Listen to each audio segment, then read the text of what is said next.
ವೀಕ್ಷಕರೇ, ನಮ್ಮ homeopathy clinic ಅರ್ಪಿಸುವ ಆರೋಗ್ಯವೇ ಭಾಗ್ಯ ನೇರ ಪ್ರಸಾರದ ಕಾರ್ಯಕ್ರಮಕ್ಕೆ ತಮ್ಮೆಲ್ಲರಿಗೂ ಆತ್ಮೀಯ ಸ್ವಾಗತ ಹೇಳ್ತಾ ಇರೋದು ನಾನು ಅನುಷಾ.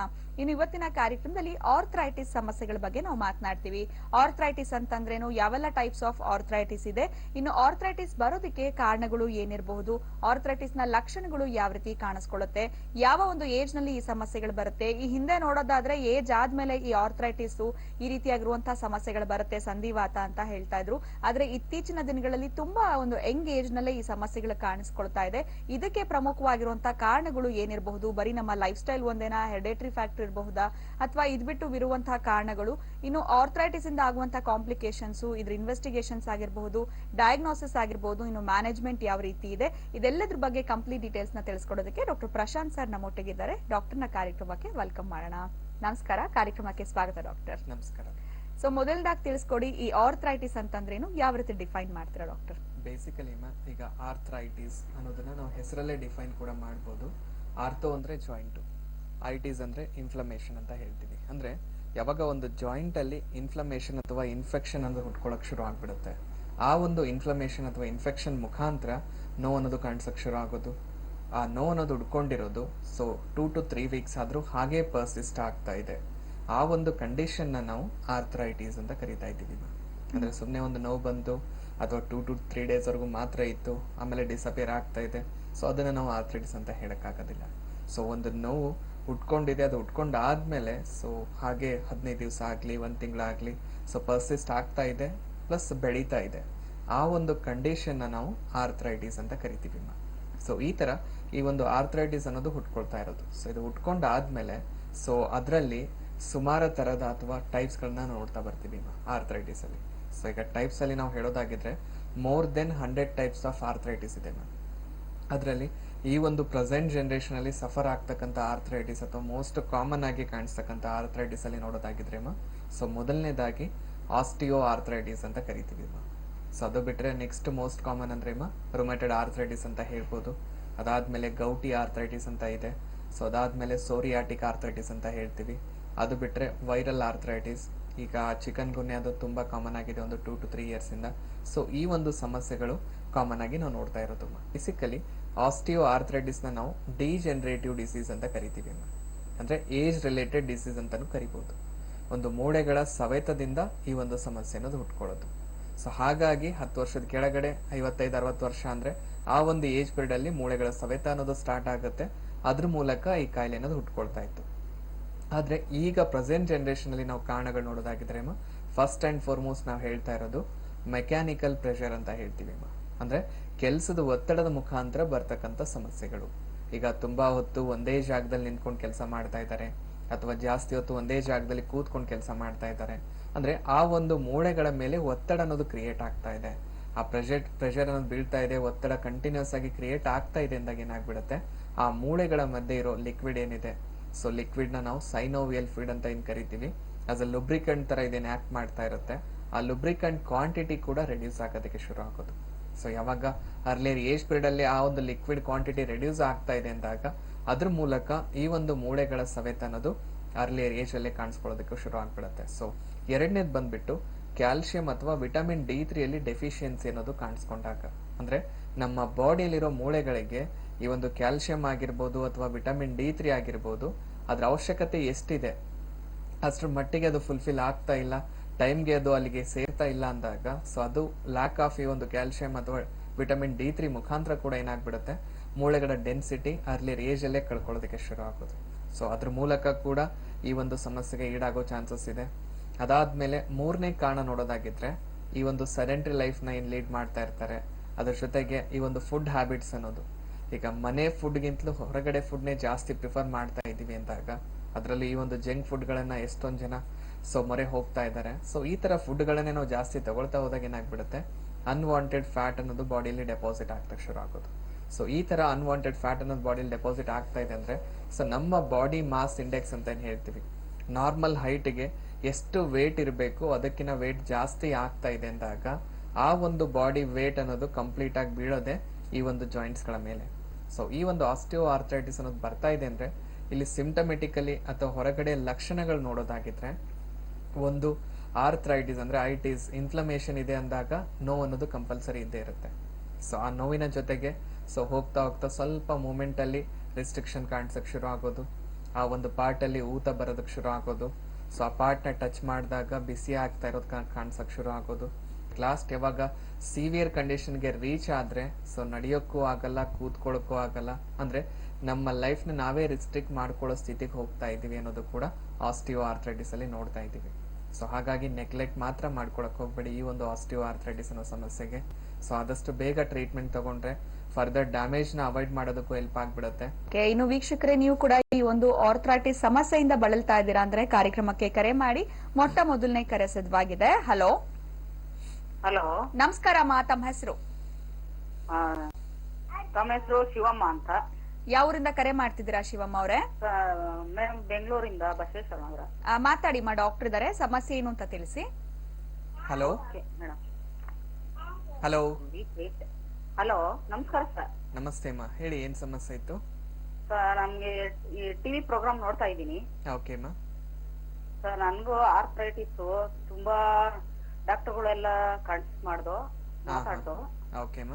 ಆದ್ರೆ ಕಡಿಮೆ ಆಗಿಲ್ಲ ಸರ್. ಈಗ ಹೇಳೋ ಸಮಸ್ಯೆ ಎಲ್ಲ ನೀವ್ ಹೇಳ್ತಾ ಇರೋದೆಲ್ಲ ನನ್ಗೆ ಇದೆ ಸರ್ ಪ್ರಾಬ್ಲಮ್. ಓಕೆ, ಇಲ್ಲ ಟೆನ್ಷನ್ ತಗೋಬೇಡಿ ಅಮ್ಮ. ಈಗ ಏನಾಗ್ಬಿಡುತ್ತೆ, ಈಗ ಪ್ರತಿಯೊಬ್ರು ಸೊ ಡಾಕ್ಟರ್ ಹತ್ರ ಹೋದಾಗ ಏನಾಗ್ತಿದೆ ಅಂದ್ರೆ ಮೇಲ್ಗಡೆ ಲಕ್ಷಣಗಳು ಏನೆಲ್ಲ ಕಾಣಿಸ್ಕೊಳ್ತಾ ಇದೆ, ಈಗ ನೋವು ಬಂತ ಅಥವಾ ಊತ ಬರ್ತಾ ಇದೆನಾ, ಸೊ ಮೂವ್ಮೆಂಟ್ ಮಾಡಕ್ ಆಗ್ತಿಲ್ವಾ, ಸೊ ಆ ತರ ಒಂದು ಲಕ್ಷಣಗಳಿಗೆ ಅಥವಾ ಸಿಂಪ್ಟಮ್ಸ್ ಗಳಿಗೆ ಮಾತ್ರ ನಾವು ಟ್ರೀಟ್ಮೆಂಟ್ ನ ತಗೊಳ್ತಾ ಹೋಗ್ತೀವಿ ಅಮ್ಮ. ಈಗ ಓನ್ಲಿ ನೋವಿಗೆ ಮಾತ್ರ ತಗೊಳ್ಳೋದ್ರಿಂದ ಮೇಲ್ಗಡೆ ಇರೋ ನೋವು ಟ್ಯಾಬ್ಲೆಟ್ ತಗೊಳ್ಳೋವರೆಗೂ ಕಮ್ಮಿ ಇರುತ್ತೆ ಅಮ್ಮ. ಆ ಟ್ಯಾಬ್ಲೆಟ್ ಮುಗಿದಾದ್ಮೇಲೆ ಮತ್ತೆ ನೋವು ಬಂದೇ ಬರುತ್ತೆ. ಯಾಕಂದ್ರೆ ಅಮ್ಮ, ನೋವಿಗೆ ತಗೊಳ್ಳೋದ್ರಿಂದ ಆ ನೋವು ಆಗೋದಕ್ಕೆ ಒಳಗಡೆ ಏನ್ ಕಾರಣ ಇದೆ ಅದನ್ನಂತೂ ಸರಿಪಡಿಸೋದಕ್ಕೆ ಸಾಧ್ಯ ಇಲ್ಲ.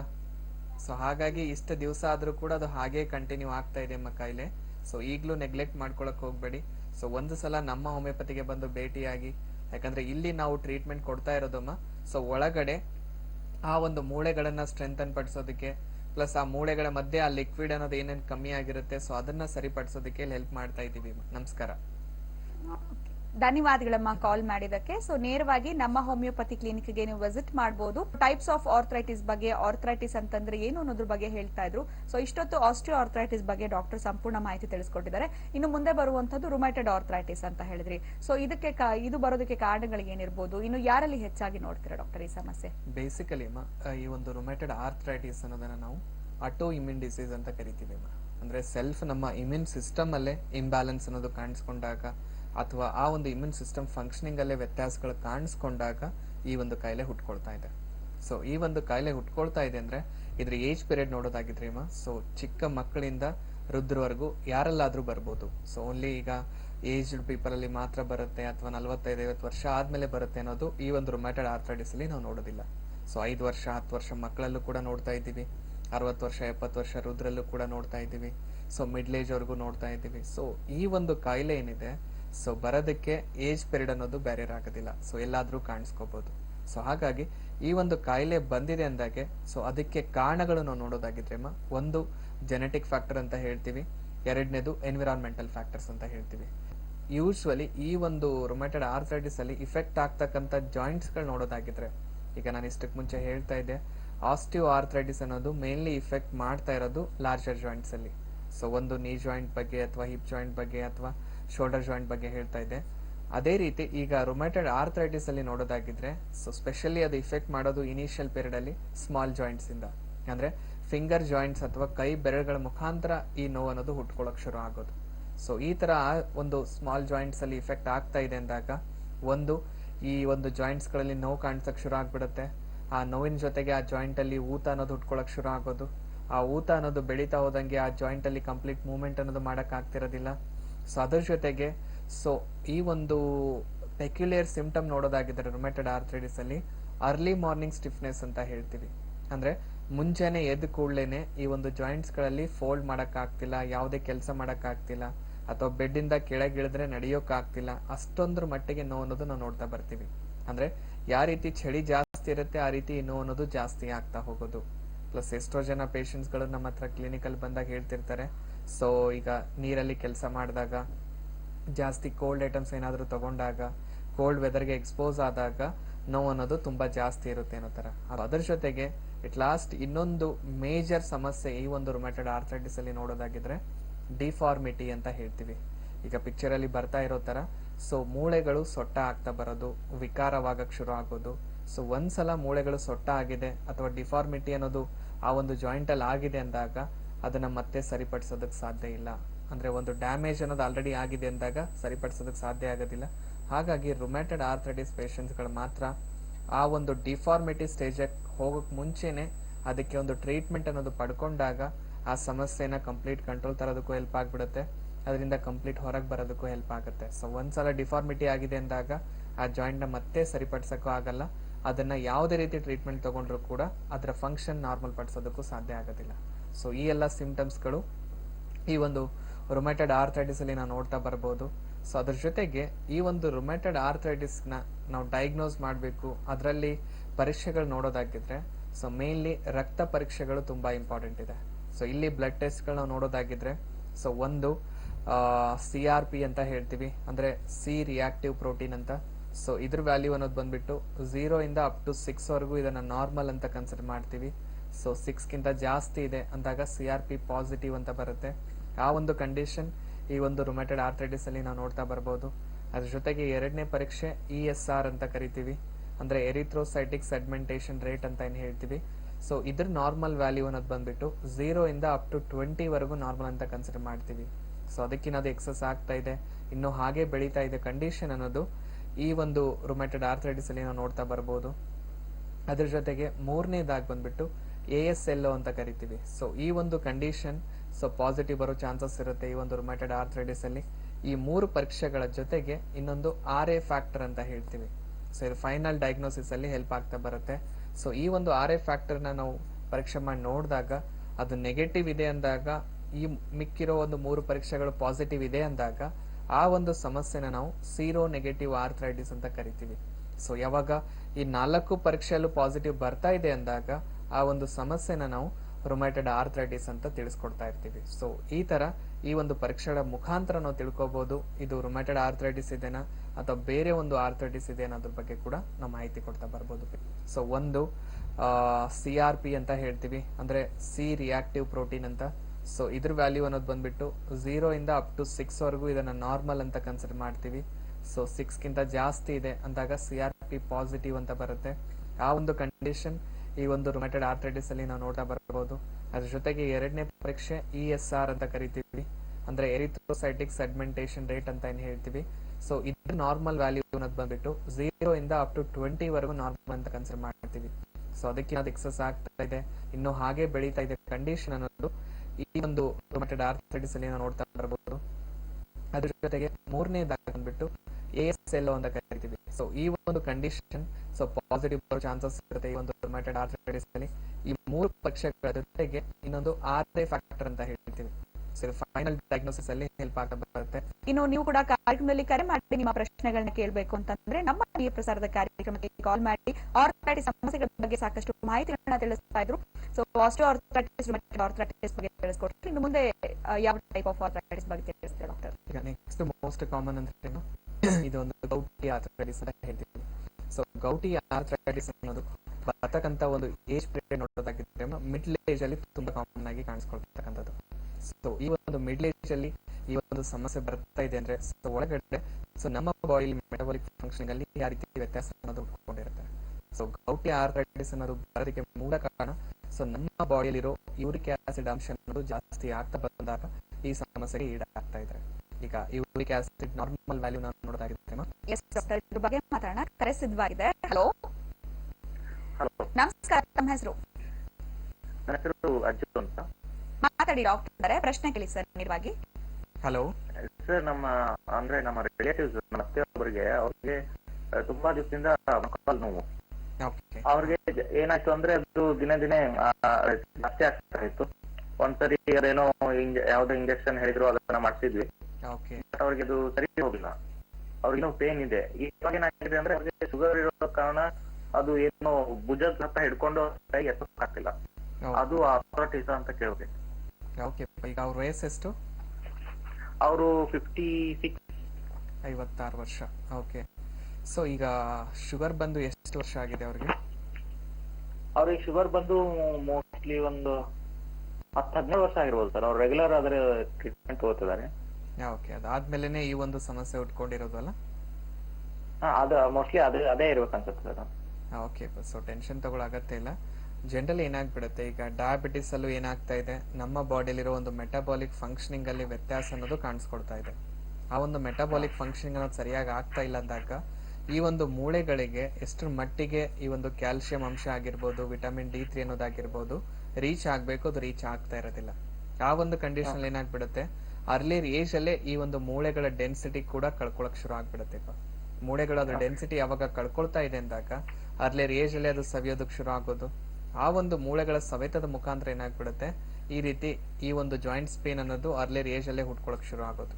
ಜನರಲಿ ಈಗ ಜಾಯಿಂಟ್ಸ್ ಪೇನ್ ಅನ್ನೋದು ನಾವೇನ್ ಹೇಳ್ತೀವಿ, 60-65 ವರ್ಷ ಆದ್ಮೇಲೆ ಬರಬೇಕು ಜನರಲಿ ಬರೋದಾಗಿದ್ರೆ. ಸೊ ಅದಕ್ಕಿಂತ ಮುಂಚೆನೆ ಬರ್ತಾ ಇದೆ ಅಂದ್ರೆ ಸೊ ನಮ್ಮಲ್ಲಿ ಕೊರತೆಗಳ ಮುಖಾಂತರನೇ ಉಟ್ಕೊಳಕ್ ಸಾಧ್ಯ ಆಗುತ್ತೆ ಹೊರತಾಗಿ ಸೊ ನ್ಯಾಚುರಲ್ ಕಂಡೀಷನ್ ಇಂದ ಬರೋ ಸಾಧ್ಯತೆಗಳು ತುಂಬಾ ಕಮ್ಮಿ ಅಂತ ಹೇಳ್ತೀವಿ. ಸೊ ಈ ತರ ಆ ಒಂದು ನೋವುಗಳು ಬರ್ತಾ ಇದೆ. ಅದ್ರಲ್ಲಿ ನೀವು ಹೇಳ್ತಾ ಇದ್ರಿ ಈಗ ರೈಟ್ ಶೋಲ್ಡರ್ ಅನ್ನೋದು ಕಂಪ್ಲೀಟ್ ಎತ್ತಕ್ಕೆ ಆಗ್ತಿಲ್ಲ. ಸೊ ಅಷ್ಟು ಸಿವಿಯರ್ ಕಂಡೀಷನ್ಗೆ ಹೋಗ್ತಾ ಇದೆ ಅಂದ್ರೆ ಸೊ ನೆಗ್ಲೆಕ್ಟ್ ಅಂತೂ ಮಾಡ್ಕೊಳಕ್ ಹೋಗ್ಬೇಡಿ. ಈ ಒಂದು ಸ್ಥಿತಿ ಇನ್ನೂ ಹಾಗೆ ನೆಗ್ಲೆಕ್ಟ್ ಮಾಡ್ತಾ ಹೋದ್ರೆ ಬೇರೆ ಒಂದು ಜಾಯಿಂಟ್ಸ್ ಗಳಿಗೂ ಇನ್ನೂ ಹರಡ್ತಾ ಹೋಗುತ್ತೆ. ಸೊ ಲಾಸ್ಟ್ ಅಲ್ಲಿ ಯಾವುದೇ ಕೆಲಸನೇ ಮಾಡಕ್ಕಾಗಲ್ಲ. ಸೊ ಕಂಪ್ಲೀಟ್ ಒಂದು ಮಷಿನ್ ತರ ಮನೇಲಿ ಕೂತ್ಕೊಂಡಿರ್ಬೇಕಾಗುತ್ತೆ ಅನ್ನೋ ಸ್ಥಿತಿಗೂ ಎಷ್ಟೋ ಪೇಷಂಟ್ ಹೋಗ್ತಾ ಇದ್ದಾರೆ. ಸೊ ಆ ಸ್ಥಿತಿಗೆ ಹೋಗೋಕ್ಕಿಂತ ಮುಂಚೆನೆ ನೀವೊಂದು ಟ್ರೀಟ್ಮೆಂಟ್ ಅನ್ನೋದು ಕರೆಕ್ಟ್ ಆಗಿ ಪಡ್ಕೊಂಡಾಗ ಈ ಸಮಸ್ಯೆಯಿಂದ ಕಂಪ್ಲೀಟ್ ಆಗಿ ಹೊರಗೆ ಬರೋದಕ್ಕೆ ಹೆಲ್ಪ್ ಆಗೋ ಚಾನ್ಸಸ್ ತುಂಬಾ ಜಾಸ್ತಿ ಇರುತ್ತೆ ನೋಡಿಪ್ಪ. ಅದರಲ್ಲೂ ಏಜ್ ಕೂಡ ಜಾಸ್ತಿ ಆಗ್ತಾ ಹೋದಷ್ಟು ನಿಮ್ಮ ಭರವಸೆ ನಾವೇನ್ ಕೊಡ್ಬೋದು ಡಾಕ್ಟರ್ಗಳು, ಆ ಭರವಸೆ ಕೂಡ ಕಮ್ಮಿ ಆಗ್ತಾ ಹೋಗುತ್ತೆ. ನಮಸ್ಕಾರ. ಓಕೆ, ಧನ್ಯವಾದಗಳು ಕಾಲ್ ಮಾಡಿದಕ್ಕೆ. ನೇರವಾಗಿ ಬಂದು ಡಾಕ್ಟರ್ನ ನೀವು ಭೇಟಿ ಮಾಡಬಹುದು. ನಮ್ಮ ಹೋಮಿಯೋಪತಿ ಕ್ಲಿನಿಕ್ಗೆ ನೀವು ವಿಸಿಟ್ ಮಾಡಬೇಕಾಗತ್ತೆ. ಇನ್ನು ಡಾಕ್ಟರ್ ಗೌಟಿ ಆರ್ಥರೈಟಿಸ್ ಬಗ್ಗೆ ನೀವು ಹೇಳ್ತಾ ಇದ್ರಿ, ಮುಂದುವರಿಸಿ ಡಾಕ್ಟರ್. ಈಗ ಯೂರಿಕ್ ಆಸಿಡ್ ಅನ್ನೋದು ಜಾಸ್ತಿ ಆಗ್ತಾ ಇದೆ ಅಂದಾಗ so normal values of uric acid ನಾವು ನೋಡೋದಾಗಿದ್ರೆ ಸೊ 0 ಇಂದ ಅಪ್ ಟು 6.5 ವರೆಗೂ ಅದನ್ನ ನಾರ್ಮಲ್ ಅಂತ ಕನ್ಸಿಡರ್ ಮಾಡ್ತೀವಿ. ಯಾವಾಗ ಅದು ಮೋರ್ ದೆನ್ 6.5 ಆದ್ರೂ ಹಾಗೆ ಬೆಳೀತಾ ಇದೆ, ಇನ್ನು ಬೆಳ್ಕೊಳ್ತಾ ಇದೆ ಅಂದಾಗ ಆ ಒಂದು ಸಮಸ್ಯೆ ಮುಖಾಂತರ ಏನಾಗ್ಬಿಡುತ್ತೆ, ಈ ಒಂದು ಯೂರಿಕ್ ಆಸಿಡ್ ಅಂಶ ಅನ್ನೋದು ಬ್ಲಡ್ ಮುಖಾಂತರ ಬಾಡಿಲಿ ಎಲ್ಲ ಕಡೆ ಡಿಸ್ಟ್ರಿಬ್ಯೂಟ್ ಆಗಕ್ಕೆ ಶುರು ಆಗೋದು. So initially peripheral parts of the ಬಾಡಿಗೆ ಅದು ಇಫೆಕ್ಟ್ ಮಾಡಕ್ ಶುರು ಮಾಡ್ಬಿಡುತ್ತೆ ಸ್ಪೆಷಲಿ. ಹಾಗಾಗಿ ಈ ಒಂದು ಗೌಟಿ ಆರ್ಥರೈಟಿಸ್ ಅಲ್ಲಿ ಸೊ ಜನರಲಿ ಇಫೆಕ್ಟ್ ಆಗ್ತಕ್ಕಂಥ ಜಾಯಿಂಟ್ ಇನಿಷಿಯಲ್ ಪೀರಿಯಡ್ ಅಲ್ಲಿ ನಾವು ನೋಡೋದಾಗಿದ್ರೆ ಕಾಲಿನ ಹೆಬ್ಬೆರಳು ಗ್ರೇಟ್ ಟೋ ಅಂತ ಏನ್ ಕರಿತೀವಿ, ಆ ಒಂದು ಜಾಯಿಂಟ್ ಇಂದಾನೇ ಈ ಸಮಸ್ಯೆ ಹುಟ್ಕೊಳಕ್ ಶುರು ಆಗೋದು. ಇದ್ರ ಬಗ್ಗೆ ಮಾತಾಡೋಣ. ಮತ್ತೊಂದು ಕರೆ ಇದೆ. ಹಲೋ ಹಲೋ, ನಮಸ್ಕಾರ ಅಮ್ಮ, ತಮ್ಮ ಹೆಸರು? ಪದ್ಮಾ ಅಂತ ಹೇಳಿ. ಯಾವ್ರಿಂದ ಕರೆ ಮಾಡ್ತಿದ್ದೀರಾ? ಇಲ್ಲಿ ಚಾಮರಾಜಪೇಟೆಯಿಂದ ಮೇಡಮ್. ಮಾತಾಡಿ ಮಾ, ಡಾಕ್ಟರ್ ಇದಾರೆ. ಹಲೋ ಹಲೋ ಹಲೋ ನಮಸ್ಕಾರಮ್ಮ. ಹಲೋ, ಹಲೋ ಕೇಳಿಸ್ತಾ ಇದೆಯಮ್ಮ? ಅದು ನನ್ಗೆ ಆರ್ಥರೈಟಿಸ್ ಸಮಸ್ಯೆ ಇದೆ. ಓಕೆ, ESR ಬಂದು ಅದು ಜಾಸ್ತಿ ಇದೆ, RA ಟೆಸ್ಟ್ ಮಾಡಿದ್ವಿ ಅದು ಜಾಸ್ತಿ ಇದೆ. ಓಕೆ ಅಮ್ಮ. ಆಮೇಲೆ ಮುಖ ಸ್ವೆಲ್ಲಿಂಗ್ ಬರುತ್ತೆ, ಬೆರಳುಗಳೆಲ್ಲ ಊತ ಬರುತ್ತೆ, ಈ ನಿಜವಾಗಿ ಜಾಯಿಂಟ್ ಶೋಲ್ಡರ್ ಅಲ್ಲಿ ನೋವು ಬರುತ್ತೆ. ಅದು ಟ್ಯಾಬ್ಲೆಟ್ಸ್ ಎಲ್ಲ ತಗೋತಾ ಇದೀನಿ, ಬೆರಳು ನೋವು ಕಮ್ಮಿ ಆಗಿಲ್ಲ, ಮತ್ತೆ ಮುಖ ಸ್ವೆಲ್ಲಿಂಗ್ ಕಮ್ಮಿ ಆಗಿಲ್ಲ. ಓಕೆ ಅಮ್ಮ. ಓಕೆ, ಸೊ ಎಷ್ಟು ದಿವಸ ಆಯ್ತಮ್ಮ ಈಗ ಗೊತ್ತಾಗಿ ಈ ಸಮಸ್ಯೆ? ಹಲೋ ಈಗ ಸಮಸ್ಯೆ ಗೊತ್ತಾಗಿ ಎಷ್ಟು ದಿವಸ ಆಯ್ತಮ್ಮ ನಿಮ್ಗೆ? ಹಲೋ, ಹಾ ಕೇಳಿಸ್ತಾ ಇದೆಯಮ್ಮ? ಕೇಳಿಸ್ತಾ ಇದೆ ಸರ್. ಈಗ ಈ ಸಮಸ್ಯೆ ಬಂದ್ಬಿಟ್ಟು ಎಷ್ಟು ದಿವಸ ಆಗಿದೆಮ್ಮ? ಆಲೆ 3 ತಿಂಗಳಾಯ್ತು ಸರ್. 3 ತಿಂಗಳಾಗಿದೆ. ಸೊ ಈಗ ಟ್ರೀಟ್ಮೆಂಟ್ ಏನ್ ತಗೊಳ್ತಾ ಇದ್ದೀರಾ? ಸೊ ಜನರಲಿ ಇದನ್ನ ನಾವು ರುಮೆಟೆಡ್ ಆರ್ಥರೈಟಿಸ್ ಅಂತ ಕರಿತೀವಿ. RA ಪಾಸಿಟಿವ್ ಇದೆ ಅಂದಾಗ ಈ ಒಂದು ರುಮೆಟೆಡ್ ಆರ್ಥರೈಟಿಸ್ಗೆ ನೀವು ಯಾವುದೇ ಒಬ್ಬ ಇಂಗ್ಲಿಷ್ ಡಾಕ್ಟರ್ ಹತ್ರ ಹೋದ್ರು ಕೂಡ ಸೊ ಲೈಫ್ ಲಾಂಗ್ ತಗೋಬೇಕು ಅನ್ನೋ ತರನೇ ಗೈಡ್ ಮಾಡ್ತಾ ಇರ್ತಾರೆ. ಒಂದು ಎರಡನೇದು, ಈ ಸಮಸ್ಯೆಗೆ ಲೈಫ್ ಲಾಂಗ್ ಯಾಕೆ ಹೇಳ್ತಾ ಇದ್ರೆ ಅಂದ್ರೆ ನಮ್ಮ ಒಂದು ಮೆಟಾಬಾಲಿಕ್ ಫಂಕ್ಷನ್ ಇಲ್ಲಿ ಎಬ್ನಾರ್ಮಲ್ ಆಗಿ ನಡೀತಾ ಇದೆ, ಕರೆಕ್ಟ್ ಆಗಿ ಫಂಕ್ಷನ್ ಅನ್ನು ಮಾಡ್ತಾ ಇಲ್ಲ ಅಂದಾಗ ಈ ಸಮಸ್ಯೆ ಹುಟ್ಕೊಳ್ತಾ ಇರೋದಮ್ಮ. ಇದನ್ನ ಹೋಮಿಯೋಪತಿಯಿಂದ ಕಂಪ್ಲೀಟ್ ಆಗಿ ಸರಿಪಡಿಸೋದಕ್ಕೆ ಹೆಲ್ಪ್ ಆಗ್ತಾ ಇದೆ ಅಮ್ಮ. ಇವನ್ ರಿಪೋರ್ಟ್ಸ್ ಅಲ್ಲೂ ಕೂಡ ಕಂಪ್ಲೀಟ್ ಸರಿಪಡಿಸೋದಕ್ಕೂ ಹೆಲ್ಪ್ ಮಾಡ್ತಾ ಇದೀವಿ. ಈಗ ಆ ರಿಪೋರ್ಟ್ಸ್ ಏನಿದೆ ಎಲ್ಲ ಒಂದು ತಗೊಂಡ್ಬಿಟ್ಟು ಒಂದ್ಸಲ ನಮ್ಮ ಹೋಮಿಯೋಪತಿಗೆ ಬಂದು ಭೇಟಿ ಆದ್ರೆ ಅಮ್ಮ ನೀವು ಆ ಎಕ್ಸಾಮಿನೇಷನ್ ಮೂಲಕ ಎಷ್ಟು ಮಟ್ಟಿಗೆ ಈಗ ಕಾಯಿಲೆ ಬೆಳ್ಕೊಂಡಿದೆ, ಯಾವೆಲ್ಲ ಜಾಯಿಂಟ್ಸ್ ಗಳು ಆಲ್ರೆಡಿ ಇಫೆಕ್ಟ್ ಆಗಿದೆ ಅಂತ ತಿಳ್ಕೊಂಡ್ಬಿಟ್ಟು ಒಂದು ಸೂಕ್ತವಾದ ಮೆಡಿಕೇಶನ್ ಪ್ರೊವೈಡ್ ಮಾಡಬಹುದು ನೋಡಿ. ಯಾಕಂದ್ರೆ ಈ ಒಂದು ರುಮೆಟೆಡ್ ಆರ್ಥರೈಟಿಸ್ ನ ನೆಗ್ಲೆಕ್ಟ್ ಮಾಡ್ತಾ ಹೋದಷ್ಟು ದಿನದಿಂದ ದಿನಕ್ಕೆ ಡ್ಯಾಮೇಜ್ ಅನ್ನೋದು ಜಾಸ್ತಿ ಆಗ್ತಾ ಹೋಗುತ್ತೆ. ಅದ್ರ ಮುಖಾಂತರ ಕಾಂಪ್ಲಿಕೇಶನ್ಸ್ ಕೂಡ ಆಡ್ ಆಗೋ ಚಾನ್ಸಸ್ ತುಂಬಾ ಜಾಸ್ತಿ ಇರುತ್ತೆ. ಯಾಕಂದ್ರೆ ಬೇರೆ ಒಂದು ಜಾಯಿಂಟ್ಸ್ ಬೇರೆ ಅಥವಾ ಒಂದು ಈ ಒಂದು ಆರ್ಥರೈಟಿಸ್ ಗಳಲ್ಲಿ ಬೇರೆ ಆರ್ಗನ್ಸ್ ಗಳಿಗೆ ಇಫೆಕ್ಟ್ ಆಗೋ ಚಾನ್ಸಸ್ ಇರೋದಿಲ್ಲಮ್ಮ.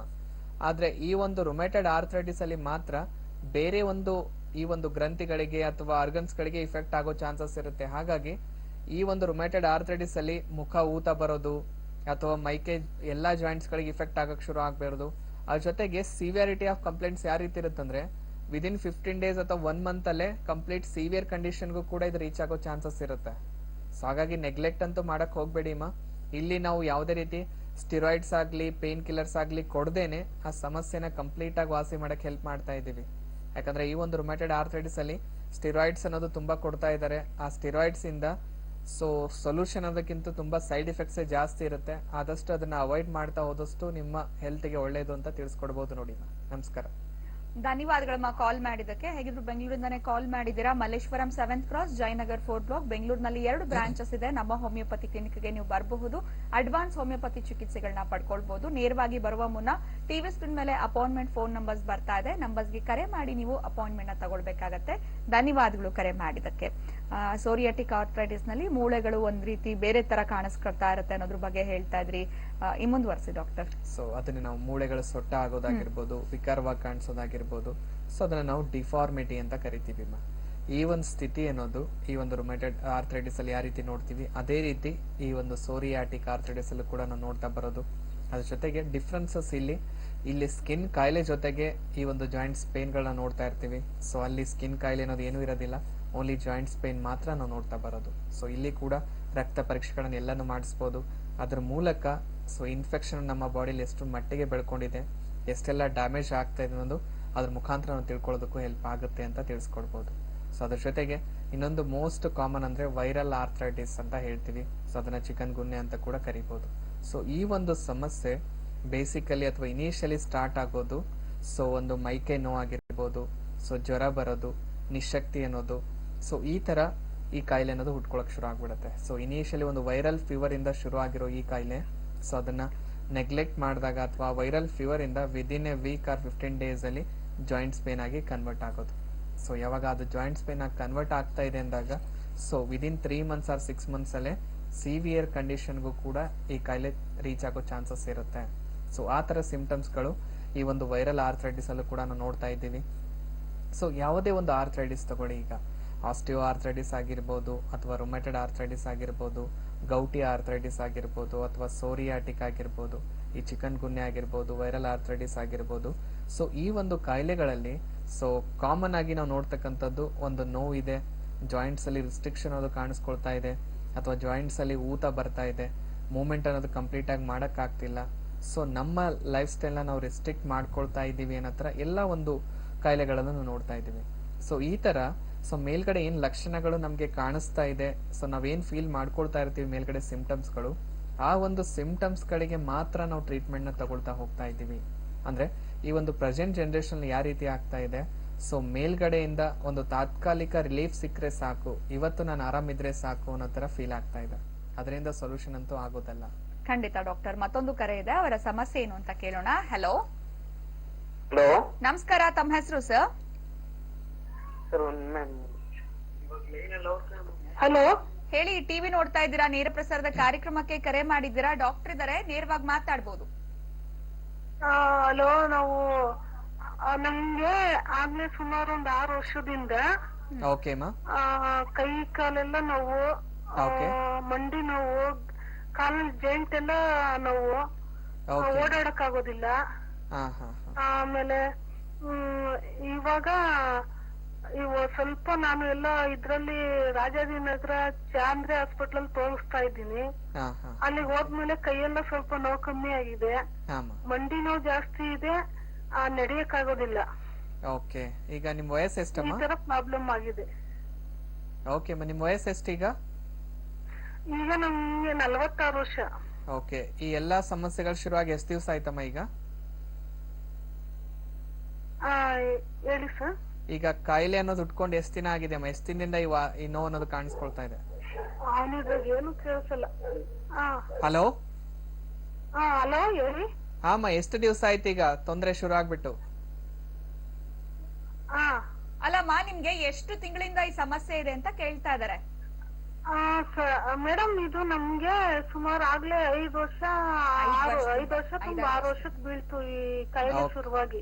ಓಕೆ ಅಮ್ಮ, ಸೊ ಟೆನ್ಷನ್ ತಗೋಬೇಡಿ ಅಮ್ಮ. ಈಗ ನೀವೇ ಹೇಳ್ತಾ ಇದ್ದೀರಾ ಪ್ರತಿಯೊಂದು ಜಾಯಿಂಟ್ಸ್ ಗೂ ಇಫೆಕ್ಟ್ ಆಗ್ತಾ ಇದೆ. ಸೊ ಕಾಯಿಲೆ ಅನ್ನೋದು ಇನ್ನೂ ಬೆಳಿತಾನೆ ಇದೆ, 5 ರಿಂದ 6 ವರ್ಷ ಎಲ್ಲಾ ಕಡೆ ಟ್ರೀಟ್ಮೆಂಟ್ ತಗೊಂಡ್ರು ಅನ್ನೋ ತರ ನೀವೇ ಹೇಳ್ತಾ ಇದ್ದೀರಾ. ಈಗ ಇಲ್ಲಿ ಏನಾಗ್ತಾ ಇದೆ ಅದ್ರ ಬಗ್ಗೆ ನಾನು ಇಷ್ಟಕ್ಕೆ ಮುಂಚೆ ಗೈಡ್ ಮಾಡ್ತಾ ಇದ್ದೆ. ಮೇಲ್ಗಡೆ ನೋವೇನ್ ಕಾಣಿಸ್ಕೊಳ್ತಾ ಇದೆ ಅದಕ್ಕೆ ಮಾತ್ರ ನಾವು ಟ್ರೀಟ್ಮೆಂಟ್ ತಗೊಳ್ತಾ ಹೋಗ್ತಾ ಇರ್ತೀವಿ ಮಾ. ಅಂದ್ರೆ ಇವತ್ ನೋವು ಬಂದಿದೆನಾ, ಆ ನೋವು ಹೋದ್ರೆ ಸಾಕು ಅನ್ನೋ ತರ ಟ್ರೀಟ್ಮೆಂಟ್ ನ ನಾವು ಪಡ್ಕೊಳ್ತಾ ಇದ್ದೀವಿ. ಸೊ ಆ ತರ ಒಂದು ಟ್ರೀಟ್ಮೆಂಟ್ ನ ಪಡ್ಕೊಳ್ಳೋದ್ರಿಂದ ಮೇಲ್ಗಡೆಯಿಂದ ಕಾಯಿಲೆನ ಮುಚ್ಚದಂಗ ಆಗುತ್ತೆ ಹೊರತಾಗಿ ಕಾಯಿಲೆಗೆ ಸಂಪೂರ್ಣವಾಗಿ ಸೊಲ್ಯೂಷನ್ ಮಾಡ್ಕೊಳಕ್ ಆಗ್ತಿಲ್ಲ.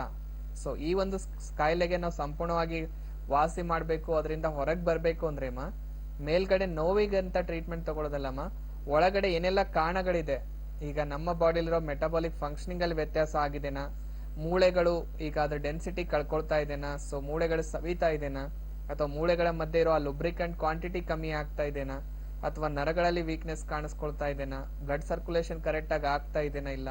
ಸೊ ಈ ಒಂದು ಒಳಗಡೆ ಇರೋ ಫಂಕ್ಷನ್ ನ ಸರಿಪಡಿಸೋದು ತುಂಬಾ ಇಂಪಾರ್ಟೆಂಟ್ ಇದೆ ಮಾ. ಸೊ ಏನ್ ಡ್ಯಾಮೇಜ್ ಆಗಿದೆ ಅದನ್ನ ಸರಿಪಡಿಸ್ಕೊಳ್ಳೋದು ಬಿಟ್ಬಿಟ್ಟು ನೋವು ಬಂದಿದೆ ಅಂತ ನೋವು ಬಂದಾಗ್ಲೆಲ್ಲ ನೋವಿನ ಮಾತ್ರೆಗಳು ತಗೊಳ್ಳೋದ್ರಿಂದ ಸೊ ತಾತ್ಕಾಲಿಕವಾಗಿ ಒಂದು ರಿಲೀಫ್ ಸಿಗುತ್ತೆ ಹೊರತಾಗಿ ಕಾಯಿಲೆಯಿಂದ ಕಂಪ್ಲೀಟ್ ಆಗಿ ಹೊರಗೆ ಬರಕ್ ಆಗೋದಿಲ್ಲಮ್ಮ. ಈಗ ನಮ್ಮ ಹೋಮಿಯೋಪತಿಯಲ್ಲಿ ಮೇನ್ಲಿ ನಾವಿಲ್ಲಿ ಕಾನ್ಸಂಟ್ರೇಟ್ ಮಾಡ್ತಾ ಇರೋದೇ ಈ ಒಂದು ನೋವುಗಳಾಗೋದಕ್ಕೆ ಏನೆಲ್ಲ ಕಾರಣಗಳಿದೆ ಆ ಕಾರಣಕ್ಕೆ ಇಲ್ಲಿ ಟ್ರೀಟ್ಮೆಂಟ್ ನ ಕೊಡ್ತಾ ಇದೀವಿ ಮಾ. ಸೊ ಹಾಗಾಗಿ ಪರ್ಮನೆಂಟ್ ಆಗಿ ಒಂದು ವಾಸಿ ಅನ್ನೋದು ಪಡ್ಕೊಳಕ್ ಆಗ್ತಾ ಇದೆ, ಹೆಲ್ಪ್ ಆಗ್ತಾ ಇದೆ ಪೇಷಂಟ್ಸ್ ಗಳಲ್ಲಿ. ಪ್ಲಸ್ ಒಂದ್ಸಲ ವಾಸಿ ಆಗಿರೋ ಕಾಯಿಲೆ ಮತ್ತೆ ತಿರುಗಿ ಬರುತ್ತೆ ಅನ್ನೋ ಟೆನ್ಷನ್ ಇಲ್ಲ ಅನ್ನೋ ಸ್ಥಿತಿ ತಗೊಂಡೋಗೋದಕ್ಕೂ ಹೆಲ್ಪ್ ಆಗ್ತಾ ಇದೆ ನೋಡಿ ಮಾ.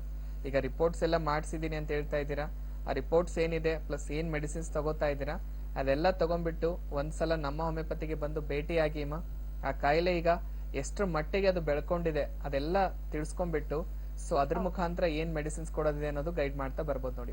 ಧನ್ಯವಾದಗಳು ಕರೆ ಮಾಡಿದಕ್ಕೆ. ಮತ್ತೊಂದು ಕರೆ ಇದೆ. ಹಲೋ ಹಲೋ ಹಲೋ, ನಮಸ್ಕಾರಮ್ಮ, ತಮ್ಮ ಹೆಸರು? ನಾವು ಬೆಂಗಳೂರಿಂದ ಮಾತಾಡ್ತಾ ಇದ್ದೀರಾ, ಆಶಾ ಅಂದ್ಬಿಟ್ಟು. ಮಾತಾಡಿಮ್ಮ, ಡಾಕ್ಟರ್ ಇದಾರೆ, ಏನ್ ಸಮಸ್ಯೆ ಅಂತ ಕೇಳಿ ನೇರವಾಗಿ. ಹಲೋ ಸರ್, ಅದೇ ನಮ್ಮ ಮಗನಿಗೆ ಈಗ ಶುಗರ್ ಈಗ ಸ್ಟಾರ್ಟ್ ಆಗಿದೆ ಸರ್.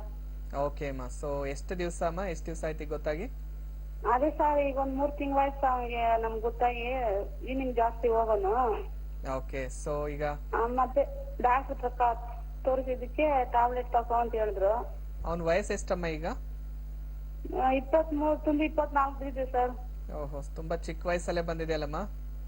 ಅದಕ್ಕೆ ಸರ್ ನಮ್ಮ ಯಜಮಾನ್ರಿಗೆ ಬಂದು ಒಂದ್ 3-4 ವರ್ಷ ಆಯ್ತು. ಹಾ ಹಾ ಹಾ. ಓಕೆ ಮತ್ತೆ ನಮಗೂ ಬಂತು. ಓಕೆ ಅಮ್ಮ.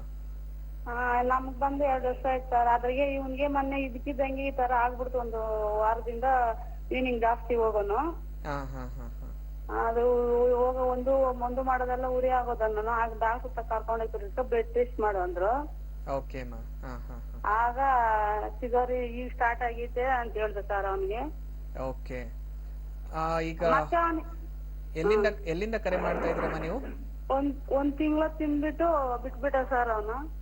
ಆ ರೀತಿ ಮಾಡೋದ್ ತಪ್ಪಮ್ಮ, ಇನ್ನೂ ಜಾಸ್ತಿ ಆಗೋ ಚಾನ್ಸಸ್ ಇರುತ್ತೆ. ಅದಕ್ಕೆ ಸರ್ ಇವನ್ಗೆ ಹೇಳಿದ್ರೆ ಅದೆಲ್ಲ ಬೇಡ ಅಂತ ಹೇಳ್ತಾರೆ, ನೀವ್ ಒಂದ್ಸರಿ ಹೇಳಿ ಸರ್. ಓಕೆ ಅಮ್ಮ. ಸೊ ಏನ್ ಮಾಡಿ ಅಂದ್ರೆ ಅಮ್ಮ, 3 ಜನದ ರಿಪೋರ್ಟ್ ಏನಿದೆ ಆ ರಿಪೋರ್ಟ್ಸ್ ಎಲ್ಲ ತಗೊಂಡ್ಬಿಟ್ಟು ನಮ್ಮ ಹೋಮಿಯೋಪತಿಗೆ ಒಂದ್ಸಲ ಬಂದ್ ಭೇಟಿಯಾಗಿ ಅಮ್ಮ. ಈಗ ಅವ್ನ ವಯಸ್ಸು ಇನ್ನೂ ತುಂಬಾ ಚಿಕ್ಕದು, ಈ ವಯಸ್ಸಲ್ಲೇ ಬಂದಿದೆ ಅಂದ್ರೆ ಸೊ ಇಲ್ಲಿ ಹೋಮಿಯೋಪತಿಯಲ್ಲಿ ನಾವು ಯಾರಿಗೂ ಲೈಫ್ ಲಾಂಗ್ ಹೇಳ್ತಾ ಇಲ್ಲಮ್ಮ, ಅಂದ್ರೆ ಸಾಯೋವರೆಗೂ ತಗೊಳ್ಳೇಬೇಕು ಟ್ರೀಟ್ಮೆಂಟ್ ಅನ್ನೋ ತರ ಯಾರಿಗೂ ಗೈಡ್ ಮಾಡ್ತಾ ಇಲ್ಲ. ಆ ಒಂದು ಶುಗರ್ ಸಮಸ್ಯೆಯಿಂದ ಕಂಪ್ಲೀಟ್ ಆಗಿ ಹೊರಗೆ ಬರೋದಕ್ಕೂ ಹೆಲ್ಪ್ ಮಾಡ್ತಾ ಇದೀವಿ. ಸೊ ಹಾಗಾಗಿ ಒಂದ್ಸಲ ನೀವು ಕರ್ಕೊಂಡ್ ಬಂದ್ರೆ ಆ ಸಮಸ್ಯೆ ಅವನಲ್ಲಿ ಎಷ್ಟರ ಮಟ್ಟಿಗೆ ಬೆಳ್ಕೊಂಡಿದೆ ಪ್ಲಸ್ ಎಷ್ಟು ದಿನದಲ್ಲಿ ಆ ಸಮಸ್ಯೆಯಿಂದ ಅವನಿಗೆ ಕಂಪ್ಲೀಟ್ ಹೊರಗೆ ಬರೋದಕ್ಕೆ ಹೆಲ್ಪ್ ಮಾಡಿಸ್ಕೊಡ್ಬಹುದು, ಇದೆಲ್ಲದನ್ನ ಕ್ಲಿಯರ್ ಆಗಿ ಗೈಡ್ ಮಾಡ್ಬಿಟ್ಟೇನೆ ಟ್ರೀಟ್ಮೆಂಟ್ ನ ಶುರು ಮಾಡೋದ್ರಲ್ಲಿ ಹೆಲ್ಪ್ ಮಾಡ್ತಾ ಇದೀವಿ. ಸೊ ಹಾಗಾಗಿ ಕರ್ಕೊಂಡ್ ಬಂದ್ರೆ ಹೆಲ್ಪ್ ಮಾಡ್ಬೋದು ನೋಡಿಮ್ಮ. ನಮಸ್ಕಾರ.